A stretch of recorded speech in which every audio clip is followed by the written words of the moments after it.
KANU IGBOHO and UMAR's gospel truth. For some days now, occupants of Nigeria's seat of power have been in a celebratory mood. You don't blame them, saying that security agents, after some years of hard work, succeeded in capturing or abducting the number one enemy of the villa, Nnamdi Kanu. Attorney General of the Federation and Minister of Justice Abubakar Malami was literally thumping his chest when he broke the news to Nigerians in a press conference in Abuja on Tuesday, 29th June 2021. According to Malami, Kanu, leader of IPOB, was rearrested through collaborative efforts of the Nigerian intelligence and security services. He said Kanu was brought back to Nigeria on Sunday, June 27, 2021, to continue facing trial after disappearing while on bail. Though Malami did not state where Kanu was intercepted, it was later discovered to be in Kenya. The IPOB leader has been charged with terrorism, treasonable felony, and illegal possession of firearms, among others. Few days after Kanu's interception, the DSS stormed the residence of Yoruba activist Sunday Adeyemo, also known as Sunday IGBOHO, in Soka, Ibadan. The DSS operatives didn't get IGBOHO, but they succeeded in arresting 13 of his associates and allegedly recovering such weapons such as 7 AK-47 rifles, 30 fully charged AK-47 magazines, and 5,000 rounds of 7.62 mm ammunition, and 2 people were reportedly killed, yes, by the DSS.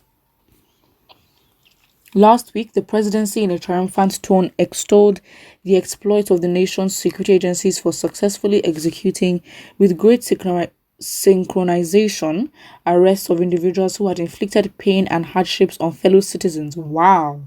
But not on Fulani herdsmen. The senior special assistant to the president on media and publicity, Garba Shehu, who spoke on behalf of the presidency, commended the successes of our security agencies for demonstrating, quote, significant deftness in guile and secrecy in carrying out these missions. While the revelry in the villa was on, a former military administrator of Kaduna State, Colonel Abubakar Dangiwa Umar, wondered why President Buhari's government was paying undue attention to the threats of separative movements in contrast to the more daunting ones posed by bandits, kidnappers, and insurgents in the northwest, some part of north central, and northeast. Umar noted that over 1,000 school children were abducted in the past 8 months and that rape of women and young girls had become a daily occurrence. He regretted that the Buhari administration has so far exhibited poor skills in its management of our diversity, yet it has the benefit of great examples by past administrations and which should guide it. Okay, so the past administrations and statesmen which should guide the present administration. But then again, I don't know what past administration you may be referring to that would guide this. This is just worse than the past administrations. That's basically what the difference is. Umar is a great patriot who does not hesitate to say the truth when he sees it, without minding whose ox is God. Due to his principled stance on the annulment of the June 12, 1993 presidential election, he lost his commission in the Nigerian army. In April 2017, he issued a statement condemning the continuous detention of the erstwhile National Security Advisor NSA Colonel Sambo Dasuki, retired.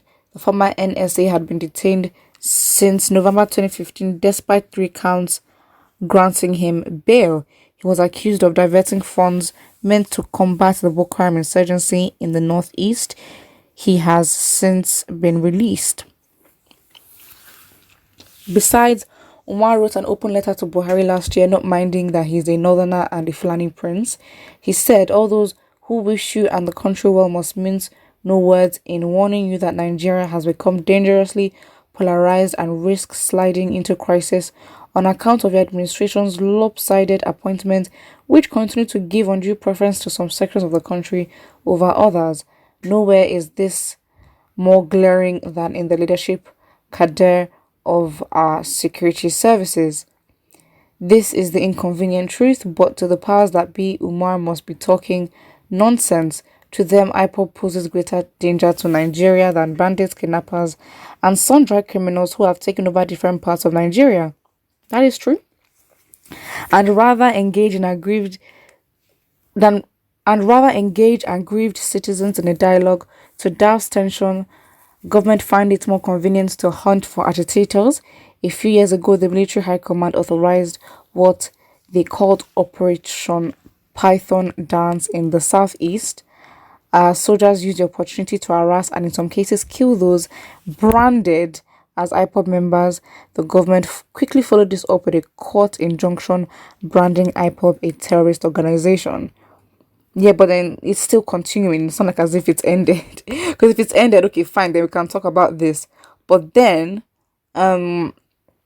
like it's not like as if it stopped. Still, the military presence is still very much in the southeast right now. So I don't think there's anything like special about the military presence before and the harassment of people in the southeast. Buhari is a man whose house is on fire and he's chasing a rat. He will soon succeed in completely destroying this country and everybody will go home. Up till now, Buhari hasn't seen his people being the cause of trouble in the country. By the time he will see it, the damages must have gone irreversible. You're basically making it seem like as if Buhari doesn't know what he's doing when he's fully aware of what is going on in the country. But for some reason, he seems to have some specific plans in which he wants to achieve without even trying to, let us know what is going on. He wants to achieve these things and leaving Nigerians in a place where they are basically, confused and are just, confused. That's it. Someone here says the government of Buhari doesn't listen to the voice of reason because the head, Mohammed Buhari, is not a reasonable person. Is it that he's not a reasonable person, or he does not just care for any opinion that is not, or any advice or anything that is not supporting what he wants? Because again, if he's supporting what he wants, he will do it. And that is why you have sycophants like Adamu Gaba who will continue to, kiss the feet of the president and say what he wants to hear. And, say Adamu Gaba and the president are always on the same page when it comes to issues. So again, Adamu Gaba is not in government, but his opinions clearly resonate with what Buhari is thinking. And of course, Buhari will act on it. Put what you think about it and don't forget to like and subscribe.